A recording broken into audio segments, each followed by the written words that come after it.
তোক বেয়া পাইছো কিয় বা মই তোক দুটা কাৰণত বেয়া পাইছো কি দুটা কাৰণত বেয়া পাইছে প্ৰথম কাৰণটো হ'ল মোৰ মনটো বেয়া বুলি কোৱাৰ পিছতো তই একো নুসুধিলি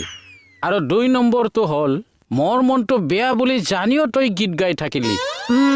আপোনাৰ মনটো বেয়া বুলি জানি মই এতিয়া হিয়া ধাকুৰি কান্দিব লাগিব কান্দিম দিয়ক চাওঁ আঁতৰক কান্দোংগে মই গৈ এইটো 3 নম্বৰ বেয়া পাইছো মই তোক ঐ এইবাৰ আকৌ সাহিত্যিক হ'বলৈ মন গ'ল নেকি নহয় এনেই কিতাপখন পঢ়ি আছো ভণ্টি আমাৰ যে আইচি ছাৰৰ দেউতাক আৰু ছোৱালী এজনী আহিছে তই চিনাকি হলি নাই হোৱা নাই হ'ম বুলি ভাবিছো তাকেতো ময়ো আজি চিনাকিটো হ'ব লাগিব নহ'লে বৰ বেয়া কথা হ'ব দম চুটত বেয়া কথা হ'বতো তই যদি চিনাকিটোৱে নহ তেওঁলোকৰ জন্ম হোৱা একো সাৰ্থকেই নহ'ব দেখোন যা সোনকালে চিনাকিটো হৈ আহগে আকৌ